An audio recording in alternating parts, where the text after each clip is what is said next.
Excelentísimas e ilustrísimas autoridades, señoras y señores, Egunon, buenos días. Como presidente de Nueva Economía Forum, tengo el placer de darles de nuevo la bienvenida a la tribuna Euskadi del Fórum Europa, que organizamos con la colaboración del Grupo Santander. Hoy tenemos la especial satisfacción de recibir en esta tribuna al presidente de Enagás, don Antonio Jardén, y en honor de que haya aceptado presentarle el presidente de BBK y de Kutxabank, don Mario Fernández. La tribuna es suya.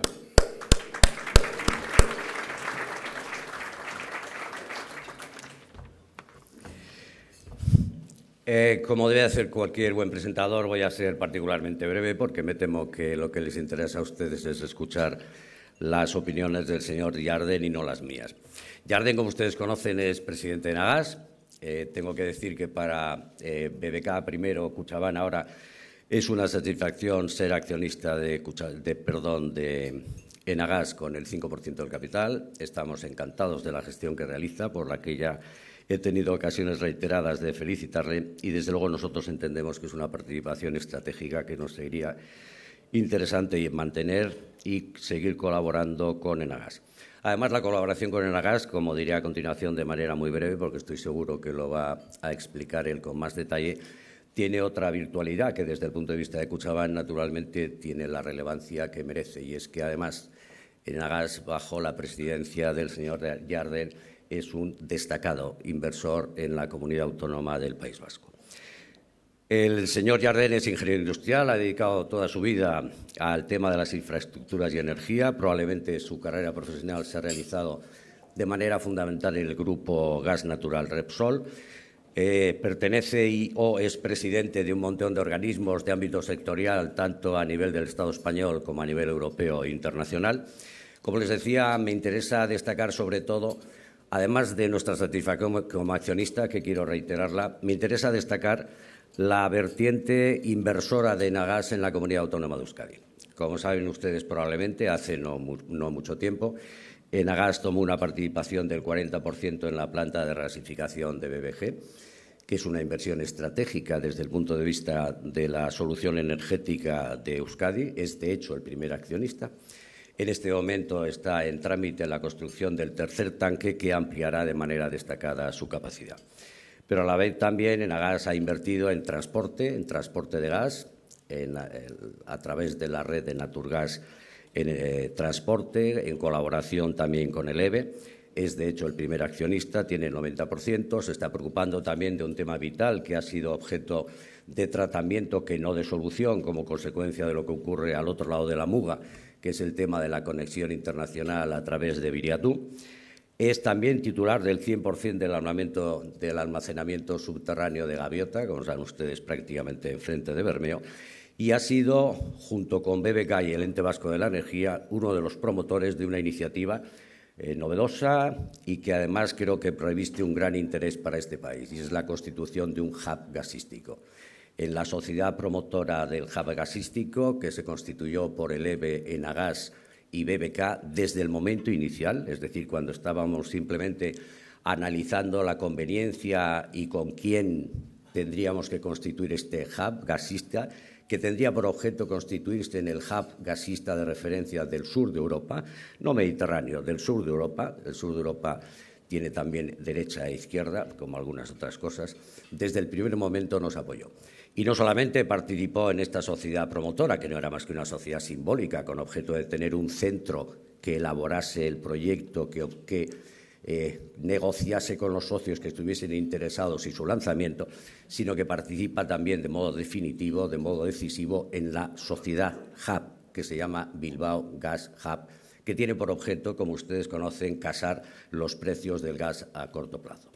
Hemos conseguido también, y desde luego con su ayuda, en todo momento, la presencia de todas las empresas más relevantes del sector, la más destacada, la presencia de Gas Natural, junto con la Caixa, de manera que hemos podido establecer una sociedad que constituye un hub, diríamos, vasco-catalán en cuanto a su esencia, que tiene repartidas las sedes de una manera razonable, teniendo en cuenta la composición de los socios, y cuya sociedad de cabecera tiene su sede en Bilbao. Yo quisiera, estoy seguro que él se va a referir también a esto, yo quisiera concluir reiterando que, sin perjuicio de los méritos que le corresponden por su cartera profesional, aquí y ahora en Euskadi, creo que era lo más relevante destacarles a ustedes su condición de inversor en Euskadi, que no es demasiado frecuente y que probablemente el señor Jardén no se preocupa tanto de explicarla como otros. Muy bien, les dejo a ustedes con el señor Jardén.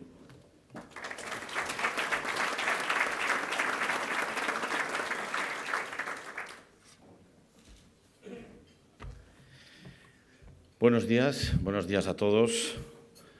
Señor consejero de Industria, Innovación, Comercio y Turismo, subdelegado del Gobierno, diputados, presidente del Euskadi Buru Batzar, muchas gracias a todos ustedes por su presencia aquí. Quiero agradecer, en primer lugar, pues, a los organizadores y patrocinadores la amabilidad al invitarme a venir aquí a Bilbao, a Euskadi, y un especial también agradecimiento, evidentemente, a Kutxabank y a su presidente, Mario Fernández, que ha tenido la amabilidad y la cortesía de introducirme ante, en fin, pues ante un público tan importante, ¿no? Y, en definitiva, a todos ustedes, pues un lunes a esta hora más bien complicada de principio de semana, pues que han tenido a bien escucharme.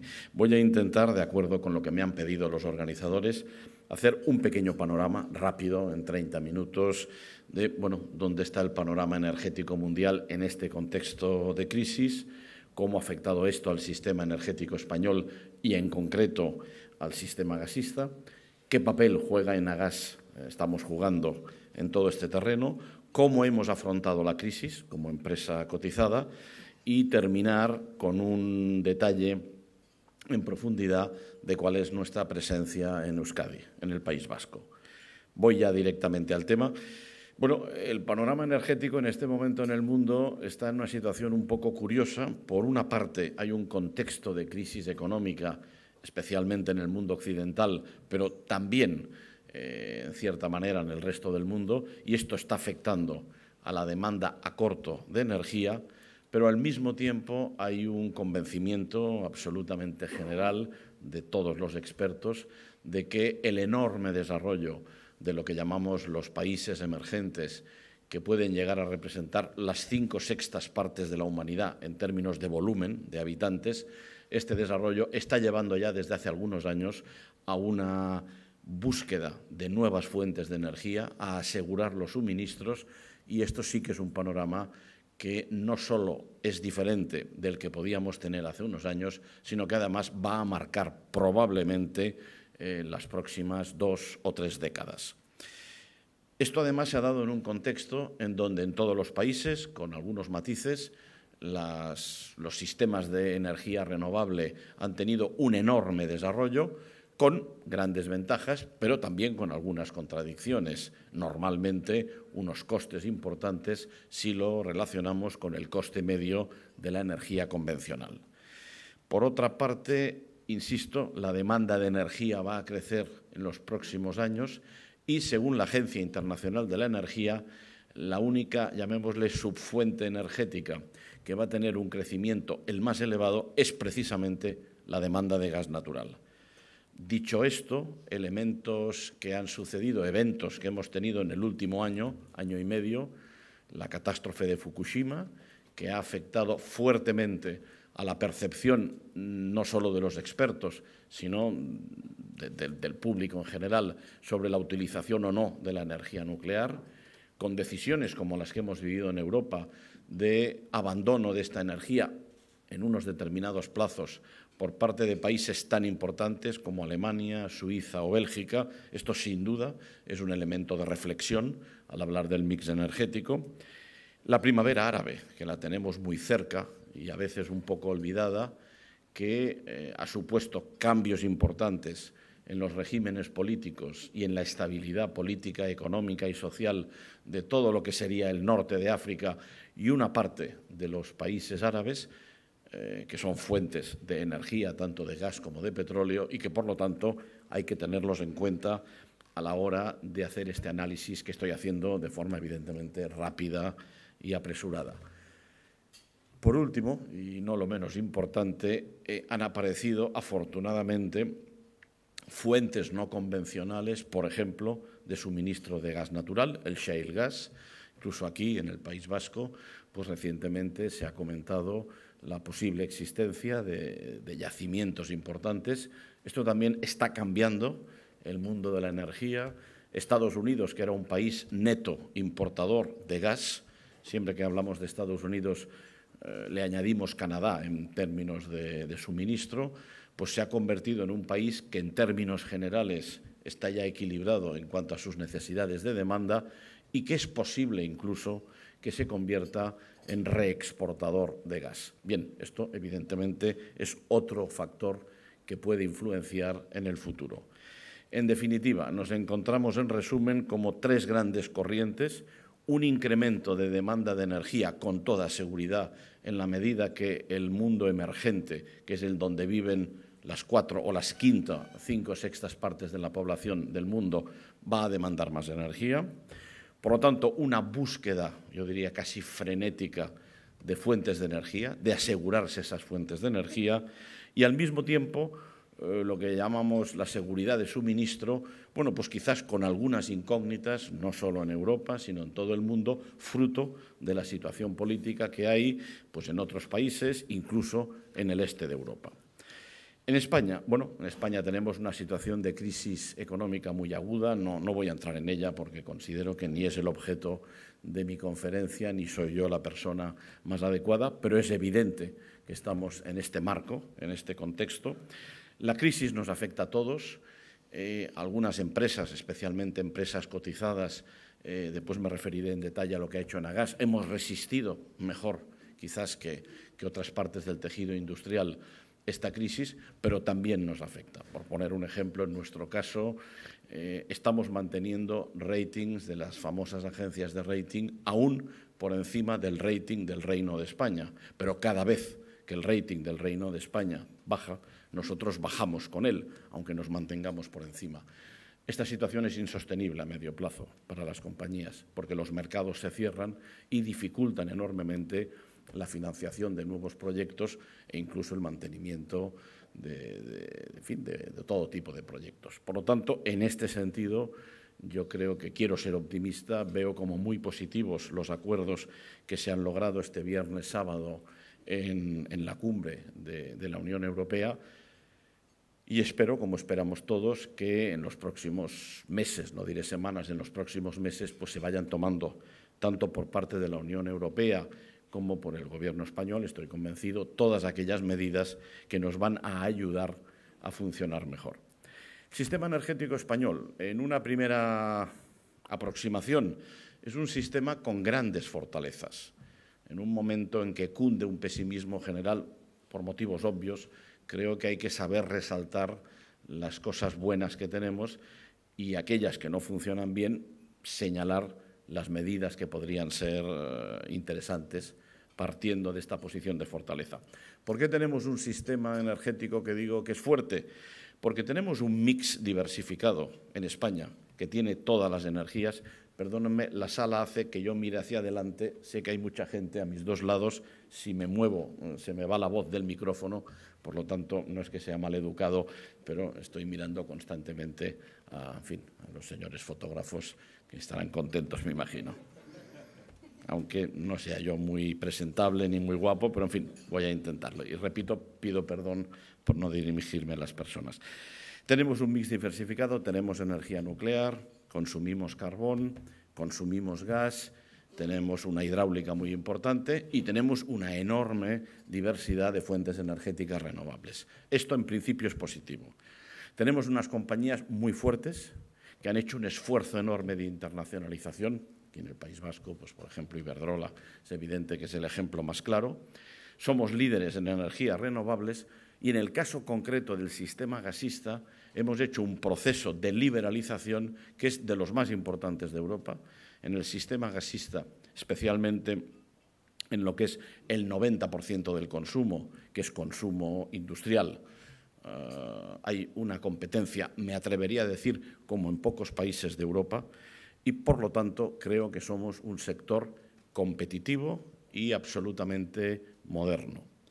¿Qué retos de futuro tenemos? Ya saben ustedes que la palabra retos de futuro suele querer decir que tienes un problema hoy bastante grande, pero le llamamos retos y queda todo muy bien. Bueno, es más optimista en todo caso. ¿Qué retos tenemos? Hombre, definir con claridad el mix energético. Yo he dicho que España tiene un buen mix, fruto de la historia, no tanto de una planificación, probablemente ningún país lo ha hecho así, pero happens to be, tenemos un buen mix energético. ¿Qué nos hace falta definir? Acabar de clarificar por parte de las instancias reguladoras cuál es el mix que queremos tener en los próximos 10, 15, 20 años. Es decir, queremos mantener el nuclear o no, queremos quemar carbón. Yo creo que hay que tener siempre una reserva estratégica dentro del mix de carbón, pero ¿en qué cantidad? ¿Cuánto renovable queremos tener? Y, sobre todo, cuánto estamos dispuestos a pagar por ese renovable. Y cerrando el ciclo, aunque con un volumen muy importante, está el gas. El gas natural se ha convertido en la variable de cierre de la ecuación energética en España y en la mayor parte de países. Eso es positivo, hay que acabar de definir esto de aquí. Evidentemente tenemos lo que se denomina un problema de déficit de tarifa eléctrica que se remonta hace bastante tiempo, lo conoce todo el mundo. El sector gasista, afortunadamente y fundamentalmente porque está con un sistema liberalizado, el sector gasista no tiene este problema, o al menos no en la proporción que lo tiene el eléctrico. El Gobierno ha tomado recientemente medidas ya para paliar lo que era algún pequeño problema en el sector gasista y todos esperamos, porque así lo ha dicho el señor ministro de Energía y de Industria, que probablemente incluso esta misma semana o la semana que viene tengamos por parte del Gobierno la toma de medidas en relación con el sistema eléctrico. Y tenemos un tercer eje, a mi juicio, muy importante. Mario Fernández antes lo comentaba, que es el tema de las interconexiones. Hablo de gas ahora.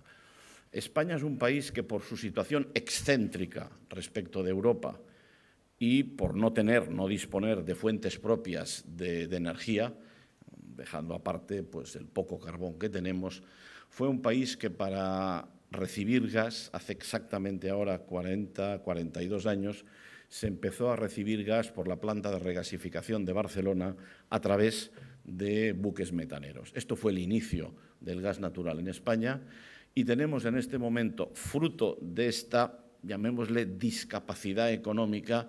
En cambio, 40 años después nos encontramos que hemos hecho unas inversiones muy importantes, no solo en una red muy potente, sino en una serie de plantas de regasificación y también de conexiones internacionales que nos dan algo que hoy en día muchos países europeos creen que es muy bueno, que es una gran diversificación de suministros. Pues bien, si dispusiéramos, y simplemente lo apunto aquí y en las preguntas lo podemos ampliar, si dispusiéramos de más interconexiones con Europa, podríamos convertirnos en lo que ya somos un poco ahora, que es un país de tránsito. Es decir, España podría ser una pista de aterrizaje, si me permiten la expresión, de gas natural, que podría ir hacia Europa para equilibrar la dependencia europea, que es fundamentalmente del gas del norte, sea el del Mar del Norte propiamente dicho, básicamente Noruega, o el de Rusia.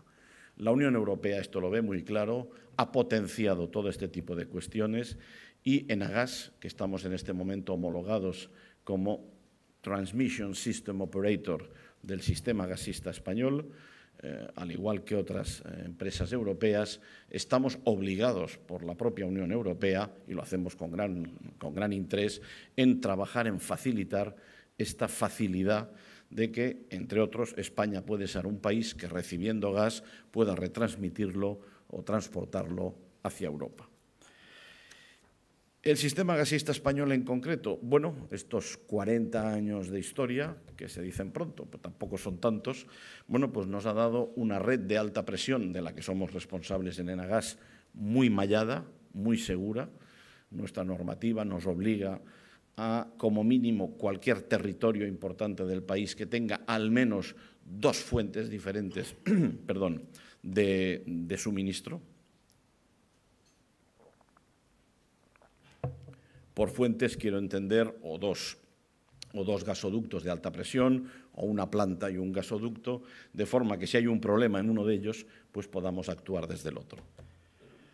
Hemos tenido durante 15 años una demanda continuada y creciente de doble dígito hasta el año 2008. Incluso el año 2008, en plena crisis, aún creció la demanda de gas cerca de un 10%, en parte porque la demanda de gas no es representativa del conjunto del país, de la economía, como sí lo puede ser la electricidad. El gas está no en todos los hogares, por motivos lógicos, y normalmente la media de hogares que tienen gas, pues seguramente es más bien desde el punto de vista económico media o media alta, y las industrias no todas consumen gas y suelen consumir gas aquellas industrias que exportan.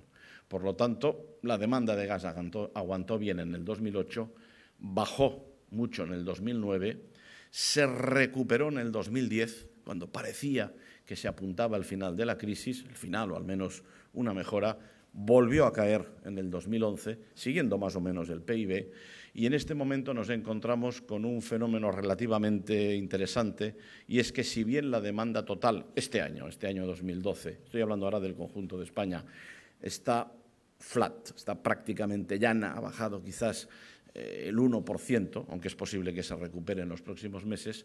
Si la subdividimos en los dos grandes mercados, veremos que esta media es aquello de que si yo me como 2 pollos y otra persona no se come ninguno, nos comemos un pollo cada uno, ¿no? ¿Qué quiero decir? Que la demanda de gas convencional, que es la industrial, la cogeneración y los hogares, está subiendo en este momento en España alrededor del 6-7%, en Euskadi más, un 8%, mientras que la demanda de gas para electricidad ha caído brutalmente.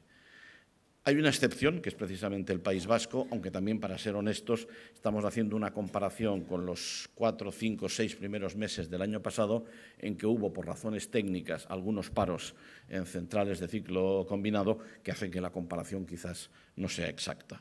En definitiva, está creciendo la demanda de gas más ligada a la industria, a la exportación e incluso al consumo de los hogares, porque hay algo más de clientes. Y, sin embargo, ha caído en picado la demanda de gas para ciclos combinados por motivos que ustedes conocen, sin duda la crisis, pero fundamentalmente la enorme llegada en los 2-3 últimos años de potencia renovable, que ha llegado en volumen muy superior al que se había previsto, y también porque estamos quemando, fruto de determinadas decisiones, que respeto, más carbón del que teníamos en el mix en el año 2008 o 2009, ¿no? Por lo tanto, bueno, pues tenemos una situación que no es muy diferente de la de Europa, La demanda de gas en Europa, el gas en Europa está muy influenciado por el frío, aquí por razones de clima menos, y en los 2 últimos años la demanda de gas en Europa o se ha mantenido llana o ha caído, ¿no?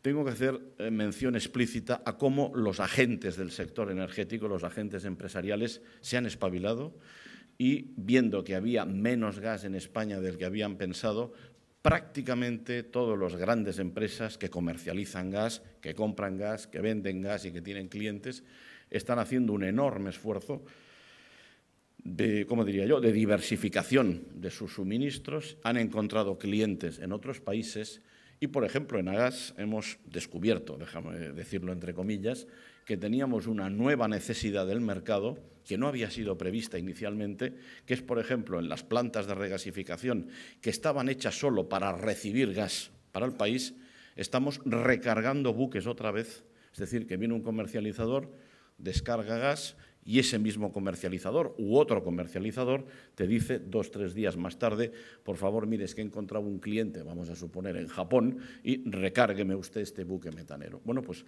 estamos haciendo servir las plantas en doble dirección. Esto ha requerido algunas pequeñas inversiones, pero ya desde algunas plantas, como la de Bilbao, en este momento hacemos este doble servicio.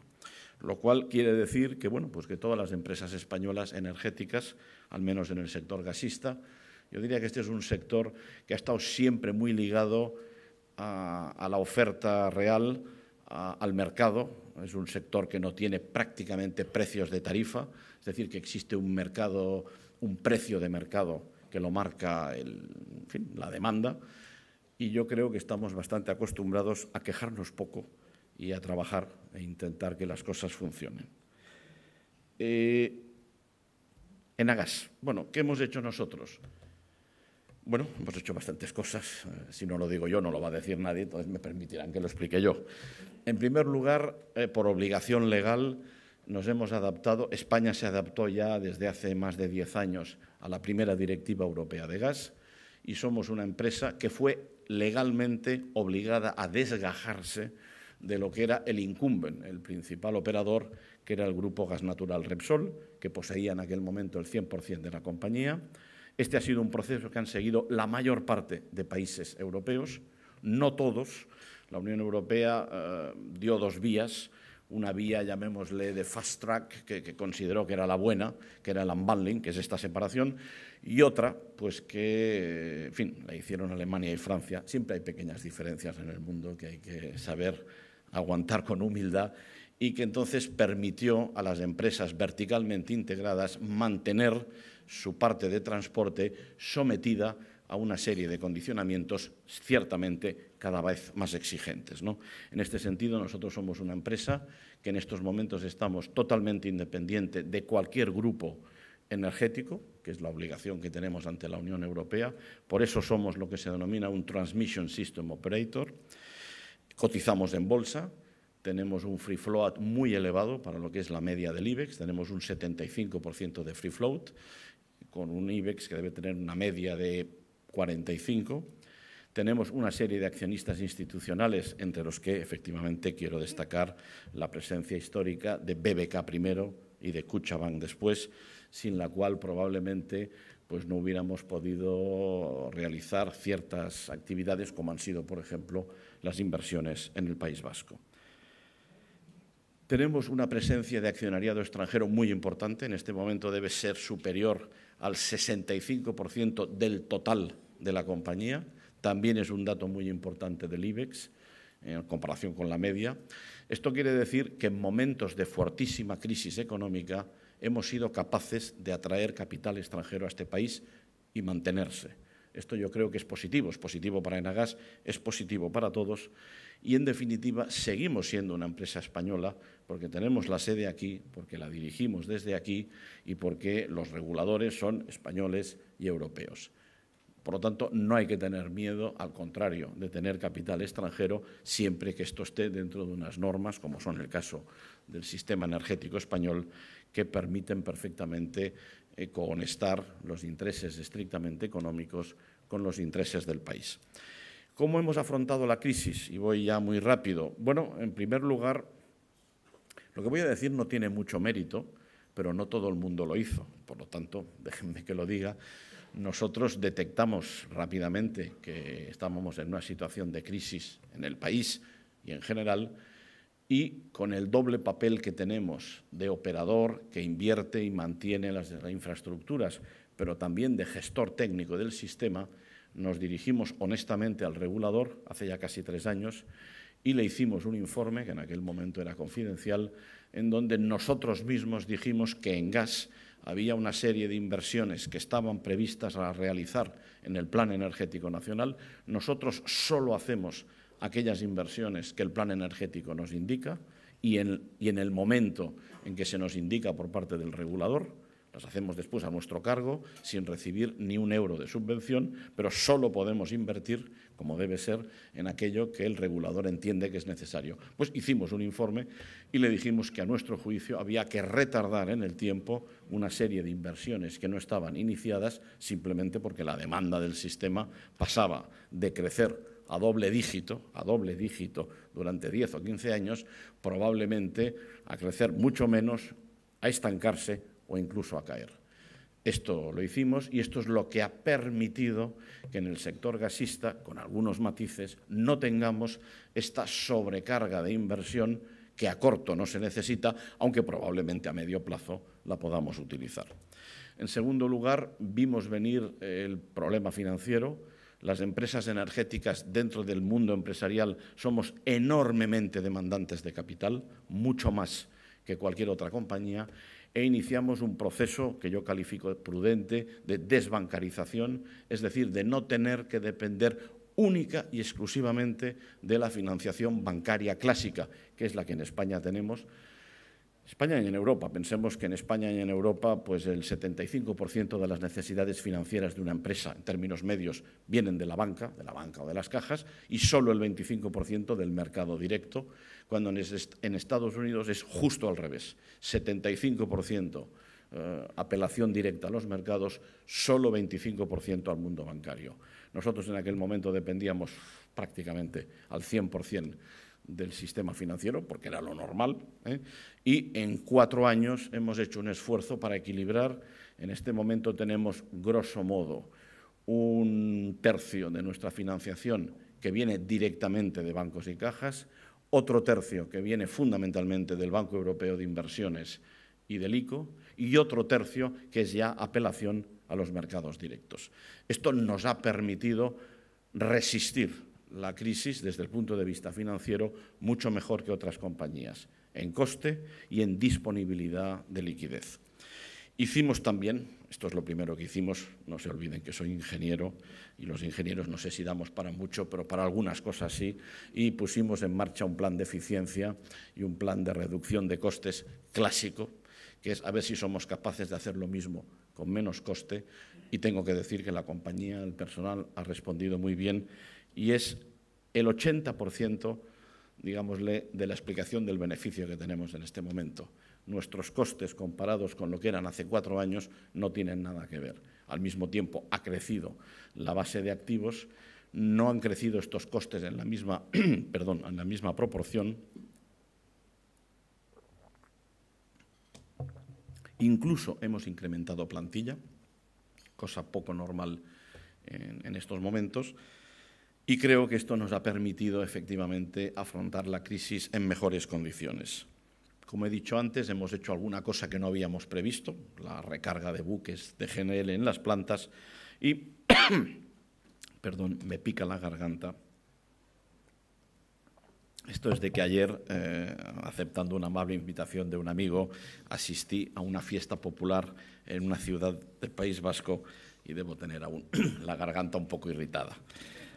Bien, y decía que finalmente una actividad nueva que ha hecho Enagas, que no habíamos hecho antes, en parte porque no parecía que fuera necesario, es iniciar una prudente política de adquisición de activos que denominamos core business, es decir, de nuestro negocio, pero que por razones empresariales, históricas, estaban en manos de empresas verticalmente integradas. Anticipamos también que no solo por la crisis, sino por la evolución de la demanda de oil and gas, los gasistas, aunque tenemos mucha conexión con el mundo eléctrico, formamos parte, por razones de todo tipo, tecnológicas y empresariales, de lo que en el mundo anglosajón se denomina oil and gas. Entonces, en este mundo, en donde la competencia es cada vez más feroz, en donde encontrar fuentes de energía, lo decía yo al principio, es muy importante, las empresas verticalmente integradas, tanto las grandes utilities, como puede ser Iberdrola, por poner un ejemplo, o Gas Natural en España, o E.ON en Alemania, y las grandes petroleras están destinando cada vez más sus recursos financieros y tecnológicos, digámosle, upstream, a buscar gas, a buscar petróleo, o downstream, a buscar clientes, y dejan lo que se denomina el midstream, es decir, la parte intermedia de la cadena, que suele ser el transporte, el almacenamiento, las plantas, pues para empresas especializadas, porque son inversiones que normalmente rinden mucho menos desde un punto de vista económico y ellos entienden que ya no son estratégicas para ellos. Esto es lo que explica en parte, como ha explicado antes muy bien Mario Fernández, nuestra entrada cuando vimos oportunidad en BBG, cuando vimos que los socios iniciales, por este proceso natural de la industria que yo he comentado, pues primero BP, British Petroleum, después Repsol, pues vendieron su participación y nosotros, de acuerdo con el Ente Vasco de la Energía, pues adquirimos una parte de estas participaciones y somos en este momento, efectivamente, como ha dicho Mario, el primer accionista de la compañía. Adquirimos también, y con ello estoy hablando un poco de las inversiones que hemos hecho en Euskadi, adquirimos también pues la participación que primero tenía Repsol en el almacenamiento subterráneo offshore de Gaviota, delante de Bermeo. Adquirimos creo que era el 82% que tenía Repsol, y en una operación posterior, aunque prácticamente en el mismo momento, un poco más tarde, el 18% que tenía una compañía petrolera norteamericana, Murphy. Hemos adquirido también fuera de España hemos hecho una operación y estamos en trámite de hacer la segunda, que es dos operaciones muy similares, una planta de regasificación en México y otra en Chile, en las cuales los propietarios de la planta, en el caso de México, eran precisamente compañías petroleras que siguen manteniendo unos contratos ship or pay con la planta porque tienen cliente final y dijeron, bueno, no nos hace falta estar en la planta. Entonces hemos adquirido conjuntamente con un gran grupo logístico petrolero mundial, holandés, que es Vopak, la planta de México. Estamos en trámites de realizar una operación similar en Chile. En Latinoamérica hemos escogido como puntos de referencia 3 grandes países que nos merecen confianza y seguridad jurídica, como son México, Chile y quizás Colombia, como países, digámosle, que tienen también desarrollos energéticos.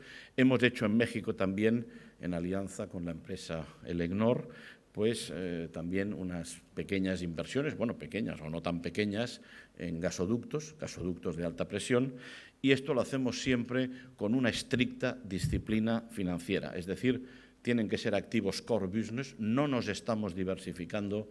Yo ya por edad y por experiencia cada vez creo más en aquello de zapatero a tus zapatos, no nos diversifiquemos en cosas que no conocemos y hacemos lo que sabemos hacer, que son gasoductos de alta presión, que son plantas de regasificación, almacenamientos subterráneos y manejar redes complejas.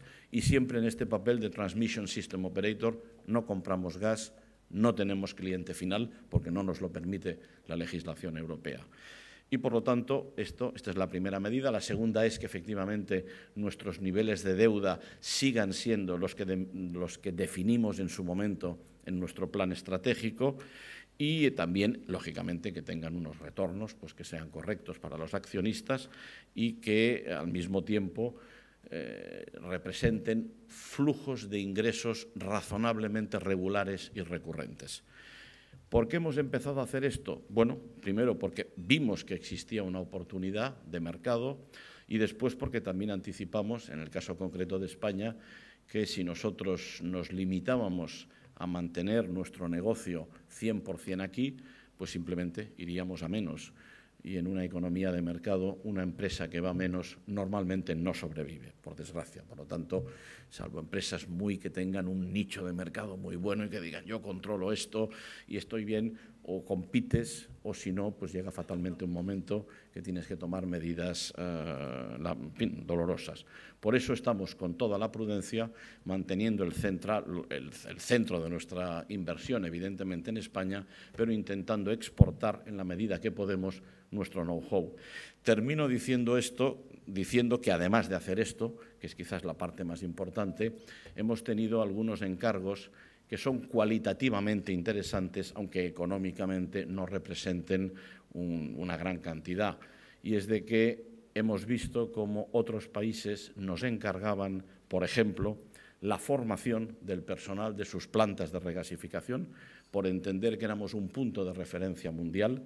Y así, el último que lo ha hecho es la gran empresa china PetroChina, que nos encargó, en su momento con gran confidencialidad, yo creo que ahora ya lo podemos explicar, la formación del personal de las 2 nuevas plantas que estaban construyendo en el norte de China, en Dailán y en otra provincia. Lo hicimos en nuestras plantas de regasificación, formamos al personal y nos consta que han quedado francamente satisfechos. Incluso posteriormente pues nos han pedido colaboración estrictamente técnica para algunas determinadas operaciones.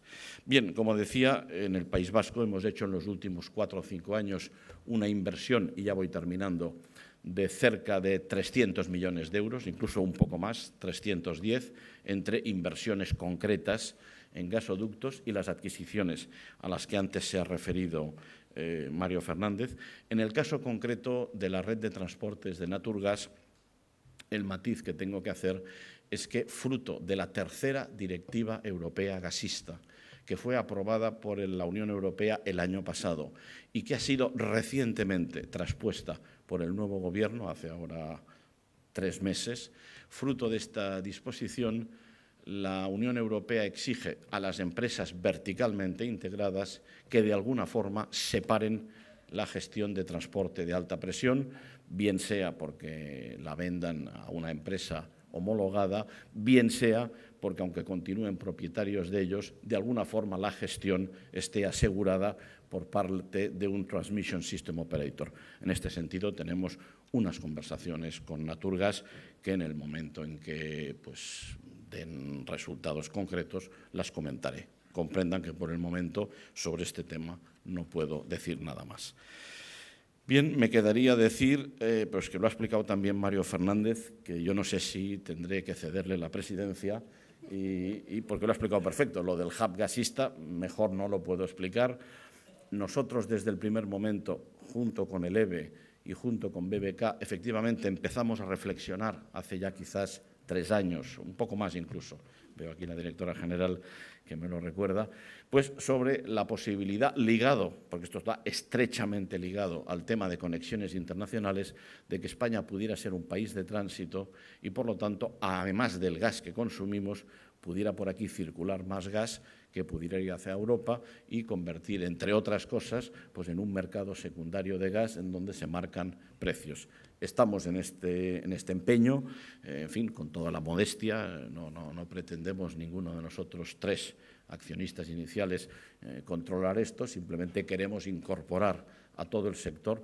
Esto solo funciona si todo el sector está interesado y en Europa la tradición es que en aquellos sitios donde ya existen hubs de gas, Reino Unido, Bélgica, Holanda, Alemania, pues los Transmission System Operators, entre otros, estamos representados.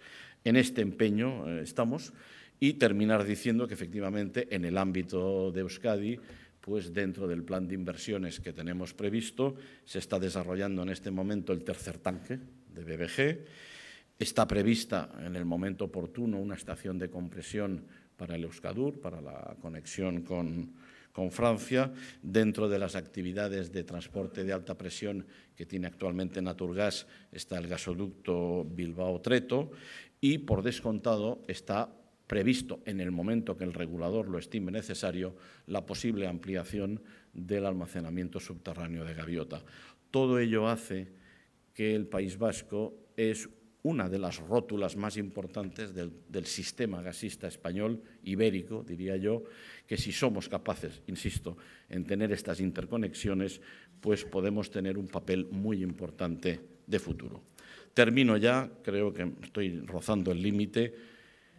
Conclusión, 5 conclusiones pues, de lo que he intentado explicar de forma un poco rápida. En primer lugar, la demanda energética mundial es de las pocas cosas que estamos seguros que va a subir en los próximos 20 o 30 años. Es una buena noticia porque muchos empresarios estás delante de tu mercado y por el motivo que sea dices, pues mi mercado no parece que vaya a crecer o va a crecer muy poco. Este mercado va a crecer. Evidentemente ven que hablamos ya de mercados mundiales. En el mundo energético no es posible, por suerte o por desgracia, pensar que tienes pequeños mercados cerrados y que solo te preocupas de eso. No es así. En segundo lugar, segunda conclusión, el gas, no lo digo yo, lo dice la Agencia Internacional de la Energía, entre otros, va a tener un papel fundamental en estos próximos 30 o 40 años. De hecho, la agencia ha hecho un paper que dice The Golden Age del gas natural, o sea, la edad de oro del gas natural. En tercer lugar, en España tenemos una cosa muy buena. Hemos hecho, digo un hemos papal entre todos, hemos hecho un esfuerzo de liberalización en el sector gasista muy importante, de los mejores de Europa, que hace que aquí haya competencia. Los industriales que están aquí y que consumen gas saben que en este momento pueden ya discutir una vez al año o cada 6 meses con los suministradores de gas precio y que por 1 céntimo de euro por kilovatio hora puedes cambiarte de compañía porque te interesa, ¿no? Por lo tanto, hay competencia, hay precios de mercado. Verán ustedes, en fin, toquemos madera porque estas cosas siempre las dices y pasa lo contrario, que no se discute el precio de gas, en el sentido, no hay fórmulas en términos generales porque es un precio de mercado. Dejo solo una excepción, que es que hay una parte del consumo doméstico que sigue aún, digámosle, bajo la sombrilla de lo que se llama la tarifa de último recurso. Yo personalmente, y esto lo he expuesto más de una vez, pienso, y creo que el Ministerio está, en la misma dirección, que esa tarifa hay que convertirla realmente en una tarifa social de protección a aquellos que la necesitan. Yo estoy en mi consumo de gas en tarifa de último recurso, pues porque no me he movido de la compañía en que estaba y, por lo tanto, y como yo, millones de usuarios, porque con consumos no muy elevados, pues muchas veces no tiene sentido moverte y, por lo tanto, yo creo que hay que distinguir de realmente aquellas personas, por ejemplo, pues pensionistas con ingresos bajos, personas que viven solas, en donde sí que una tarifa, por pequeña que sea, un coste de gas puede ser importante. Y dejemos el mercado que funcione. El mercado está funcionando bien, en gas hay liberalización, hay aprovisionamiento y, por lo tanto, yo estoy convencido que en este sentido, y yo creo que es lo que nos está pidiendo Europa en muchas cosas, liberalicemos de verdad en aquello que haya que liberalizar y protejamos aquello que hay que proteger, que no quiere decir todo el mundo sin distinción. Y, por último, decir, bueno, Enagas es una empresa que ha hecho sus deberes lo mejor que hemos podido. Pensamos que nos hemos adaptado razonablemente bien a este contexto de crisis. Pensamos que podemos salir de ella haciendo más cosas de las que hacíamos al principio, evidentemente.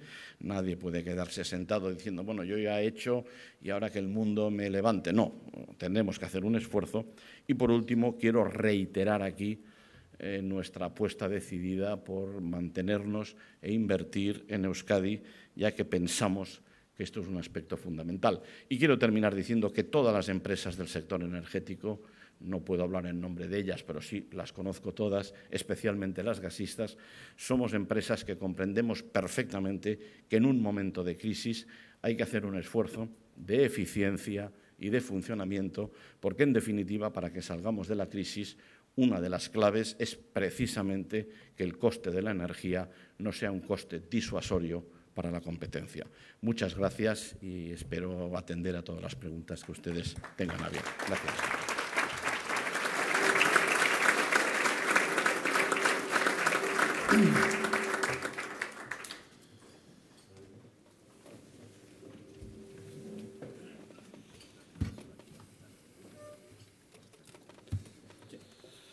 Muchas gracias. Muchas gracias, don Mario. Muchas gracias, don Antonio. Empezamos ya las preguntas. Enrique Mendía dice, uno de los retos pendientes que usted ha señalado y una de las prioridades de su compañía es la conexión de la red gasista con Francia a través de Cataluña. El Gobierno español ha suspendido el segundo tramo que enlazaría con la frontera francesa, alegando que los franceses se niegan a hacer el enlace de Languedoc-Rosellón con la frontera española por falta de demanda comercial. ¿Cree que podrían cambiar las circunstancias a corto o medio plazo? ¿De qué dependería? ¿Cree que el nuevo presidente, el señor Hollande, podría cambiar las cosas y que ese eje catalán se podría ver completado en 2013? ¿Cree que Francia priorizará las interconexiones con España a través del País Vasco y Navarra? Y, finalmente, ¿cree que ante las tensiones soberanistas en Cataluña y en el País Vasco, el Gobierno de España podría recelar de las conexiones con Francia y las infraestructuras gasistas y tratar de compensarlas con inversiones en otras comunidades autónomas? Contesto. Vamos a ver, en primer lugar, con Francia hemos avanzado mucho en el tema de interconexiones. De forma rápida, recordemos que hoy por hoy solo tenemos una interconexión, que es la de la RAU, por el Pirineo Navarro, en dirección norte-sur y con una capacidad, hasta hace muy poco, de 2,5 BCM año. Pensemos, el BCM es una medida muy grande, España consume unos 36 BCM año en España. Con Francia hemos alcanzado 3 acuerdos ya en los 3 últimos años a través de una task force que puso en marcha la Unión Europea y de la que formamos parte, yo personalmente, que es, primero, doblar la capacidad de la RAU de 2,5 a 5. Segundo, que sea dirección norte-sur y sur-norte. Esto está en marcha y en el año 2013 prácticamente esto estará hecho. Ahora explicaré cómo. Segundo acuerdo, el Euskadur, hacer una conexión a través de Irún, el Irún-Biriatú, que llegue a tener también en los dos sentidos 1,5 BCM de volumen. Y finalmente, la tercera pata, que es el MidCat, que sería un gasoducto que completaría todo el eje mediterráneo y que, en concreto, la pregunta que me han hecho, efectivamente está prevista lo que hemos denominado el Martorell-Barcelona-Figueras, del que, por razones regulatorias, se dividió en dos tramos. El primer tramo está en construcción, llega hasta Hostalric, lo terminaremos a finales de este año y, además de ser la primera pata del enlace con Francia, da una mayor seguridad de suministro en la zona de Cataluña, porque hay que hacer un paréntesis. Cuando he dicho que en todas partes teníamos obligación de tener como mínimo dos sistemas de entrada, Cataluña, por razón de ser, digamos, el final geográfico de la red, solo se alimenta en principio de la planta de Barcelona y de los gasoductos que son reversibles, que van hacia el resto de España, pero de Barcelona hacia arriba no hay red de alta presión, hay solamente red de distribución. Entonces, este gasoducto tiene un doble papel. Ciertamente queda la segunda parte, que son unos 40 kilómetros, que sería el Hostalric, 50 kilómetros, Figueras, que tenemos el proyecto hecho, los acuerdos con la mayor parte ya de municipios de trazado también, y simplemente que quedó por el momento, digámosle, congelado por las razones de ahorro, digamos, por situación de crisis que ustedes conocen. Con Francia, en el MidCat, de momento no ha habido acuerdo porque, efectivamente, Francia utilizó un sistema que le permitió a la Unión Europea, que era un sistema de demanda, de capacidad, una especie de tanteo del mercado, que creo recordar que por 1 gigavatio hora no alcanzó la medida propuesta y se paró, pero no está anulado. Segundo, pensemos que cuando hablamos de interconexiones realmente necesitamos las tres patas. ¿Por qué? Porque el sistema está mallado y cuando estoy hablando yo, por ejemplo, de doblar la capacidad de la RAU, no es únicamente en la RAU que estamos trabajando, sino que estamos trabajando en Haro, en Villar de Arnedo. Es decir, que toda la red española funciona para poder dar ese servicio. De hecho, ya funcionamos así en el resto del país. El gas que llega a Madrid, por ejemplo, si ustedes me preguntan de dónde viene, yo le diré, bueno, en términos generales viene del sur, desde Argelia, pero en determinados momentos, si hay un problema técnico o hay una sobredemanda, seguramente viene de Bilbao. El gas de Bilbao, ¿de dónde viene? Normalmente por la planta de Bilbao, pero de cuando en cuando, en invierno sobre todo, tenemos problemas para descargar buques y la planta de Bilbao queda cerrada por razones, llamémosle atmosféricas, durante 10, 12 días. ¿De dónde viene ese gas? Pues normalmente de Barcelona. Es decir, que funcionamos como una especie de banco central, clearing, que recibe el gas y lo suministra. Yo confío que seamos capaces con Francia, quizás el cambio de gobierno efectivamente puede ayudar a tener todo el sistema de interconexión, porque si tenemos, es decir, para entendernos, el mercado gasista funciona en base a que haya realmente posibilidad física de intercambios. El que después los hagas por un sitio o por otro, este es un tema, si me permiten, menor, del gestor. No sé, cuando Iberdrola, por poner un ejemplo, entra gas en España por un determinado puerto, escoge el puerto que quiera en función del barco por donde pasa, pero me dice a mí, permítanme que lo diga así, oye, sitúame ese gas en Zaragoza, Bilbao y La Coruña, y se lo situamos. Es igual por donde haya entrado, me explico, ¿no? Y de hecho dices, ¿es su gas?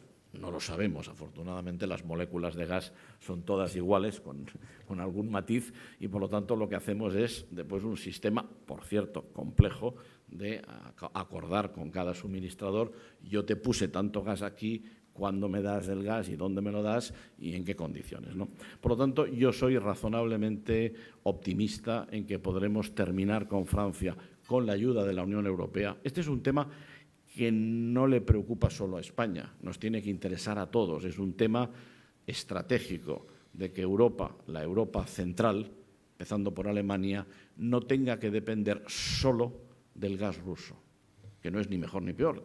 Los rusos tienen todo el derecho del mundo, lógicamente, a vender su gas, pero los países tienen que tener alternativas de suministro. Es evidente que Argelia tiene mucho a decir en esto, y el gas que viene del norte de África, ¿no? En la medida que ellos tengan interés también por estar presentes en el mercado europeo más de lo que ya lo están, pues eso funcionará. Y para terminar, el GNL ha cambiado el mundo del gas, lo ha transformado en un mercado más global. Hoy en día puedes desviar buques a cualquier dirección del mundo.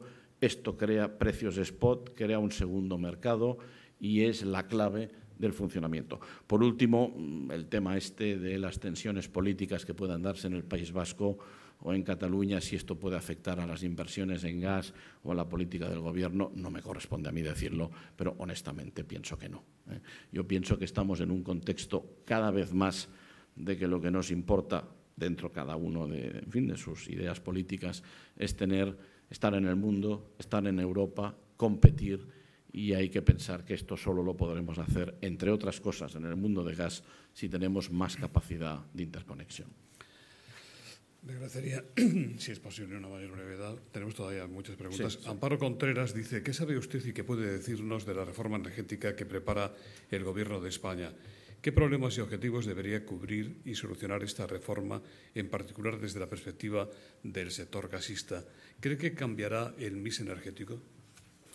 Muy rápido. En cuanto a gas, el Gobierno ya ha tomado una serie de medidas hace escasas semanas, mes y medio. No voy a repetirlas porque son conocidas por todos.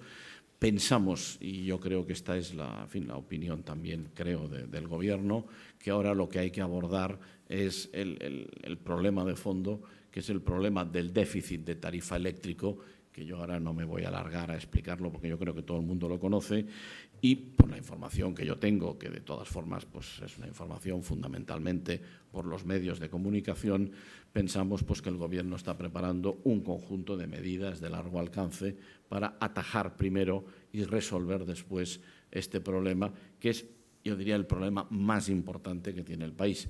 Ciertamente yo he comentado también que como consecuencia de todo esto habrá que definir con tranquilidad cuál es el mix al que nos queremos dirigir y esto probablemente sea la segunda pieza que en algún momento el Gobierno aprobará, que es el nuevo Plan Energético Nacional que debería de alcanzar el periodo 2012-2020. En cuanto a lo que va a hacer el Gobierno, ni lo sé ni soy la persona, digamos, adecuada, no soy portavoz del Gobierno, por tanto yo creo que hay que esperar a que el Gobierno tome las medidas y entonces pues las podremos comentar. Yo soy optimista en este sentido. Se anunció hace unos días que Enagás y el Ente Vasco de Energía habían llegado a un acuerdo para la compra de la red de transporte de la filial de EDP Naturgas, 425 kilómetros de extensión en el País Vasco. Sin embargo, esta operación está pendiente de trámites legales. ¿Cuándo cree que obtendrán la autorización de la CNMV y, en su caso, de la Comisión Nacional de la Energía? Como ya he dicho antes, no me puedo pronunciar aún en este terreno en la medida que ya he explicado que en el origen de esto está la transposición de una directiva muy reciente. Estamos en conversaciones con Naturgas y no puedo en este momento avanzar nada más. ¿Ni siquiera confirmar que el precio estará en torno a 260 millones de euros? No comento. ¿Qué valoración hace del papel que ha jugado y el que jugará BBK hoy bajo el paraguas de Kutxabank en la constitución de Bilbao Gas Hub, que convierte a Euskadi en un polo energético importante?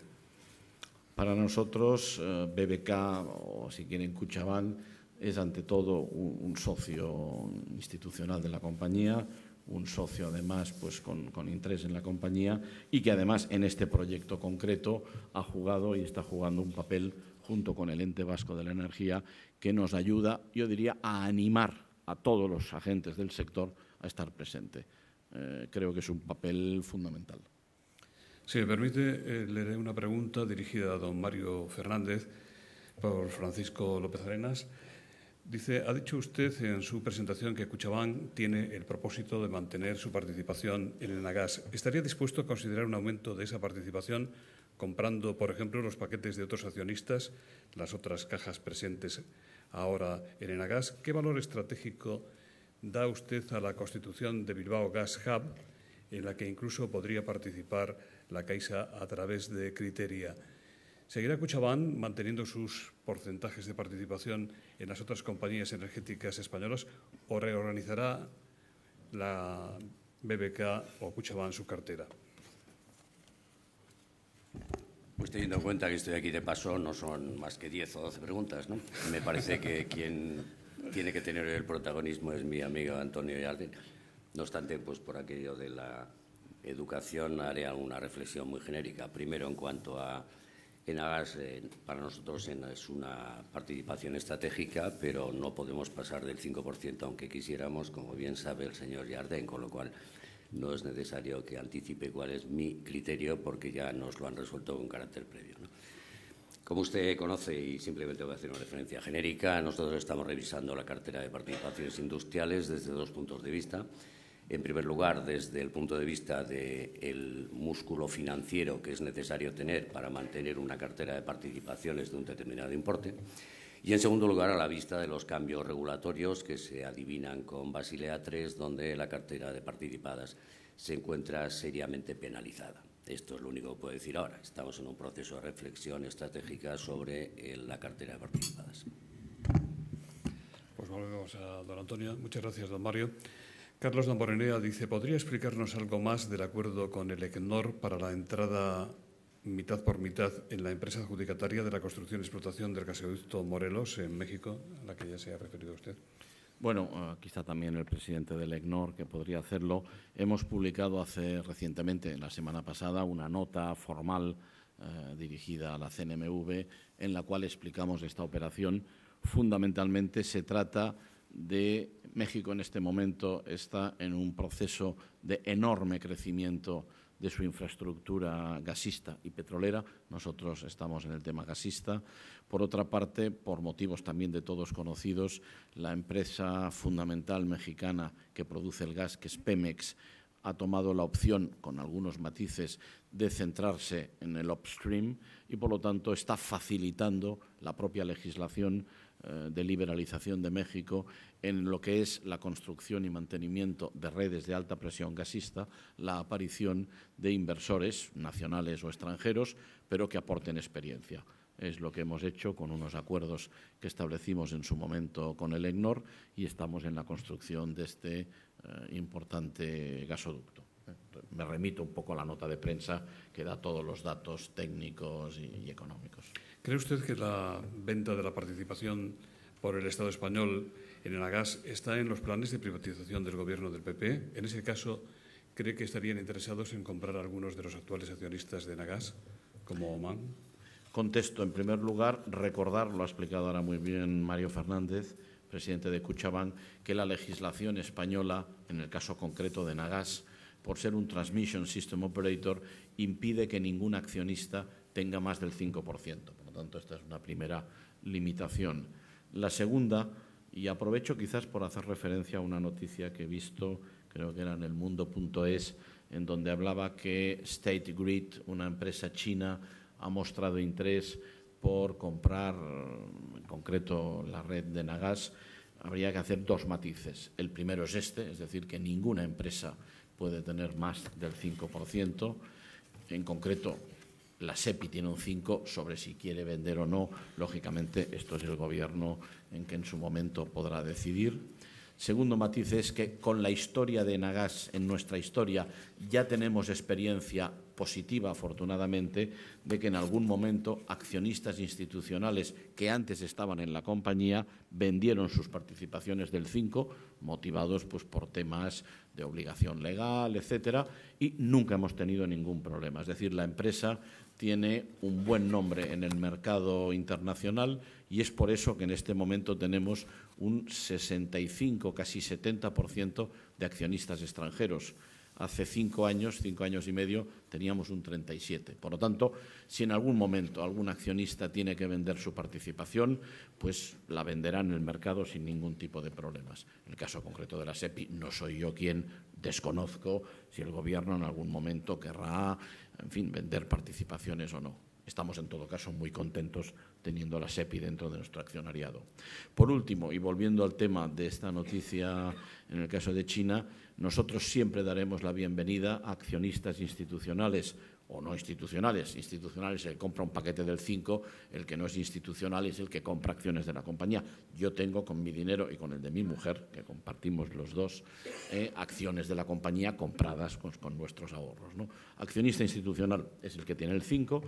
Daremos siempre la bienvenida a cualquier accionista institucional con un único matiz, que no es que no sea de bienvenida, es que la legislación europea probablemente pondría dificultades a que un operador energético estuviera en el 5%. Dependería de si actúa en Europa o no lo actúa. En cambio, por ejemplo, un fondo de inversión chino o un fondo soberano chino no tendría el más mínimo problema. Hago este matiz hablando de oídas, porque realmente, repito, que la noticia no nos afecta directamente. El resumen es: cotizamos en bolsa, podemos tener accionistas institucionales hasta un 5 y el que no quiera llegar a un 5 pues sabe que puede tener acciones de la compañía, que por otra parte también es una buena noticia para los inversores. Somos una de las compañías con mayor liquidez del mercado español del IBEX, es decir, se venden y se compran cada día pues una media de 1 millón, 1,5 millones de acciones, que hace que al final del año tengamos una rotación como si se hubiera comprado y vendido 2,5 veces la compañía, el valor. Por lo tanto, en este sentido, bienvenido cualquier inversor, especialmente si es un inversor internacional que atrae capital a España, y las únicas limitaciones son las del 5% por una parte y las que impone la Unión Europea en relación con el papel de los Transmission System Operators. Te preguntan también, señor Jardén, ¿qué ha pasado con su intento de participar en el proceso de privatización del consorcio griego DEPA? Bueno, nosotros en este proceso que hemos dicho de zapatero a tus zapatos, pero en aquellas cuestiones que son activos core business que se venden, sea dentro de la cadena de GNL en el mundo o en Europa, estamos estudiando, como muchas otras compañías parecidas a nosotros, la posible venta de la red de alta presión griega, pero estamos en una fase meramente de estudio. Nos hemos presentado con diferentes, digamos, otras empresas también. Incluso otras empresas europeas importantes del mundo se han dirigido a nosotros para ir juntos. Estamos todos en una fase de estudio que no hace falta decir que no terminará hasta que realmente se defina cuál es la situación de Grecia en la Unión Europea, cuál es la decisión del nuevo gobierno griego sobre este sistema de privatizaciones y, lo que es más importante, las condiciones económicas bajo las cuales habría que hacerlo. Lo que pasa es que sí que estudiamos estas operaciones. No hay tantas operaciones en el mundo posibles y hay que estar siempre presente viendo lo que se pide, lo que se exige, y en su momento tomaremos la decisión más adecuada. Perdón, consultándolo siempre al Consejo de Administración. Quiero decir que yo soy el presidente, mando, pero, en fin, bueno, bastante gracias, pero consulto obviamente al Consejo de Administración en esta o cualquier otra operación. Claudio Ortúzar, y ya para terminar, le pregunta: ¿usted se ha librado, al menos por ahora, de ser sustituido por el Gobierno de España al frente de Enagás, cosa que no le ha ocurrido a su colega don Luis Atienza, presidente de Red Eléctrica, hasta la llegada de don Mariano Rajoy a la Moncloa? ¿Cuál es su secreto? ¿Tienen razón los que elogian su habilidad en las relaciones con el PP, el PSOE, el PNV y CiU?